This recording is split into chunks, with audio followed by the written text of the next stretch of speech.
It's an exciting day for some of us. This wouldn't have been an exciting day for me a few years ago, but now that I'm like crazy into all this business, all this fantasy baseball stuff, and the prep work and everything that I do now throughout the winter to get ready for the next year and produce decent, unique content and whatnot, it's changed things. So here we are, November 4th, and we're talking about ADP data for next year. I mean, the normal people, again, like normal people aren't going to wake up to this stuff for 3 months. You're going to be living your normal life, doing things you should do, not thinking about fantasy baseball until like February.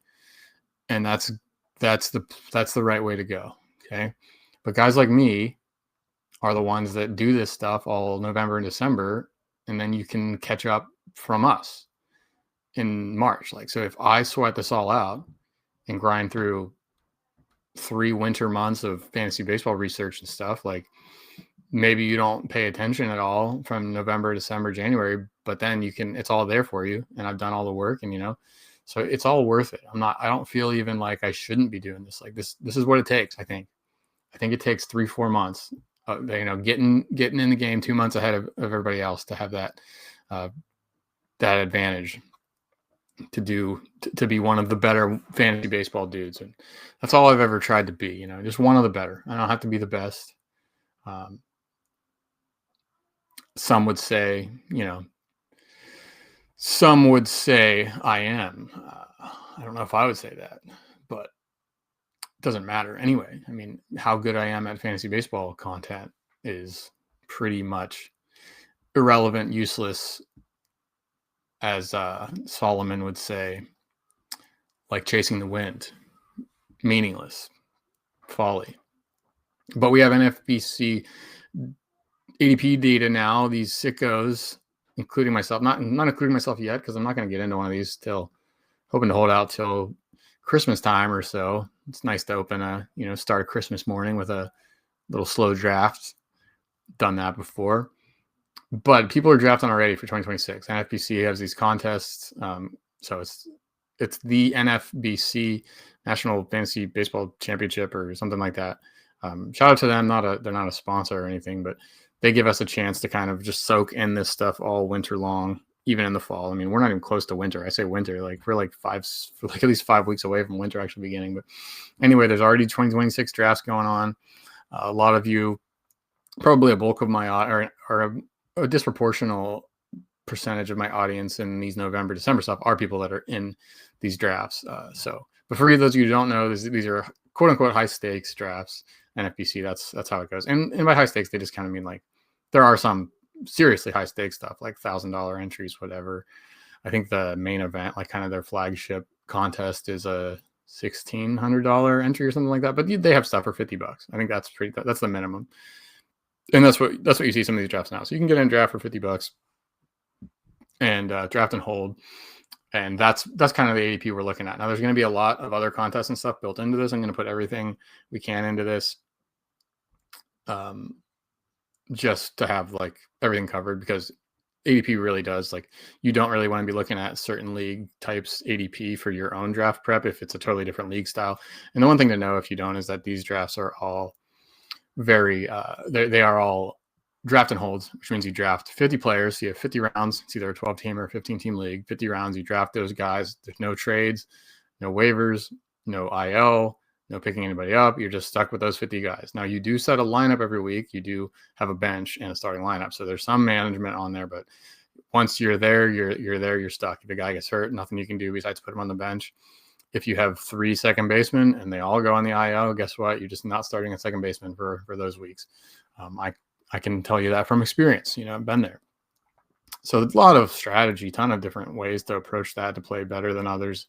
Obviously, drafting players in November with 3 months, 4 months ahead of time is extra risky, you could say, but everybody takes on the same risk. It's not like these leagues are actually more.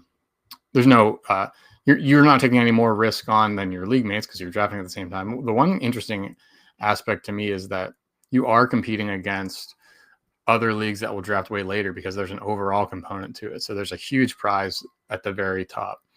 for the person that wins the overall crown. So there's dozens and dozens of these individual leagues, and whoever has the best team is all 5x5 roto. So you can compare leagues, you can compare teams across the league, like just wherever the roto score was. Whoever gets the highest overall, like whoever has the best team, gets a big prize. And that's something that I don't really like. I don't really like playing fantasy games and stuff that are more like the lottery, where you're just kind of hoping to hit the big outlier, 0.01% outcome and win big. I'd rather just kind of try to see if I can just beat the 11 other guys. That's kind of my bread and butter. But yeah, at this point, it's fun. It's certainly good to have the data to see where people are going. I love seeing the trends and stuff. I really love this dashboard. I don't know if other people do, but it's kind of one of my favorite things that I've come up with an idea to do for. So shout out to NFBC. Obviously, this is their data. All I'm doing is downloading it from their site. If there's any issues with that, anybody that works for them or whatever, reach out to me, please. We can talk. I guess I'll take it down if you wouldn't have this, but I'm not logging anybody's team names or anything like that. It's just all the publicly available data from their own website. I should probably put at least like a URL to go play some contests in their lobby. Maybe we can get some traffic going their way. But for now, we get to enjoy watching what the people with the money, the sickos that are putting 50 to hundreds of dollars in November for drafts. And if nothing else, like, we can have a spirit of humility here and be like, those people probably know a little bit more than me right now. If they're willing to put some money into it and to draft a team right now, like, they're probably pretty good chance. I'm sure there's some of them that are just throwing it around, like, whatever, no big deal. They're just doing it for fun, doesn't really care about the money. But a lot of these guys are very serious players. They play the game a lot better than I ever have, or maybe ever will. And it's good to learn from them. Let's learn from what other people are doing. That's kind of the spirit behind my fantasy football publication. Follow the money, fantasy football. Like, I know that I'm never going to be like a genius fantasy football dude. So if I can just use the skills I do have in data collection and manipulation and algorithms and projections and stuff, and use what other people have, like where the people that are sinking money into it, the free data they give to us, let's use that and try to improve our own play. And I think that's good. So that's kind of the spirit behind this. Like, we're not going to take all these guys, take this as gospel. I'm not going to like make my rankings based off this. The team previews will not consider my own rankings, will mostly not consider the stuff, but it will have an impact at some point, and it's really good to see. So I wanted to show the dashboard off and just kind of talk about how I use it, look at some of the position stuff, and get it out for you paid subs to start using it. So you're seeing it if you're on the video. The first table we're seeing is just the table, big data table of player, team, position. So just the player information, how many times they've been picked, what the ADP is, what the max pick, what the min pick is. Eventually there will be trends. I would really like to put last 7, last 14. I'll have those ADP. So you'll have a bunch of different ADP numbers. You'll have overall, you'll have last 7, last 3, once you really get going. You can't really do any of that stuff until February, when drafts are really ripping off. Like, there's a bunch every day. Then you can use that stuff for now. That's not going to be here. It's just the basic, what we've seen so far. There is still a customizable date range, so you can go there and slide if you want to just change the date range. That will become a lot more useful once we get further in. And then, by the time it's March or February, you don't really care what the ADP was 2 months ago. So you can just go ahead and I'll put a month selection. You can just immediately like ignore stuff. But for now, we're just going to get everything in here, and we'll build upon it. Second tab here is a player. One more thing to note. Mind you that these a 50s draft is a 12-team league, 50 rounds. So that goes 600 picks. Okay, so that's pretty much the max ADP you'll see there is 600.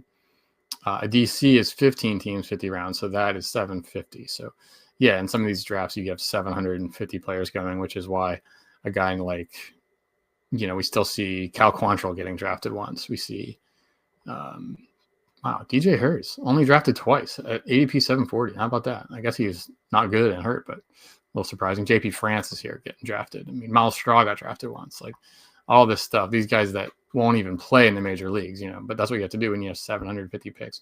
So there's so many names in here. I mean, it's really interesting to go see the prospects, see where people are kind of lining up these top prospects. The most interesting thing to me is to follow the trends. And again, it's not something we can really do right now because there hasn't been that long. There's only been 17 drafts over like 1 month's time. There hasn't been any big news or anything like that. I mean, was there anybody that kind of came out as getting hurt? Like, I guess it'll be interesting to see Shota Amanaga his ADP. So I'll show that here. Like you can just kind of see where he's gone by day. And eventually I got to figure out how to put a trend line on here. Tableau wasn't letting me do that, but there's some reason for that. But, Shodan Managa today gets the Cubs choose to let him go. So he's a free agent now.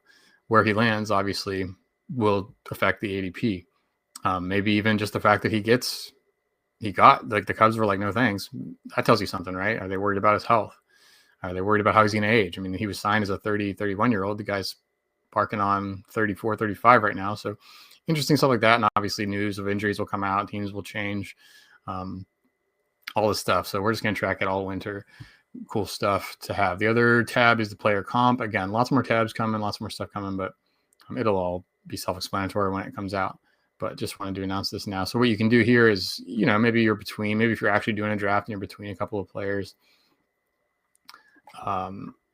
and you want to kind of see what other people are thinking, right? Like you can pull up, you can pick an ADP range there, and then you can pick a position, and then the player list will narrow. It'll adjust to what you're putting in. So if you want to just kind of see, like, how about what are we looking at between like Tyler Soderstrom and Ben Rice, right? Like kind of two breakout guys at the first base catcher position in Ben Rice's situation. You can kind of compare them, and it'll show you their dots, and you can see how they go. And this becomes a pretty cool thing to look at in certain situations when you have a bunch of data, but again, everything's really limited right now.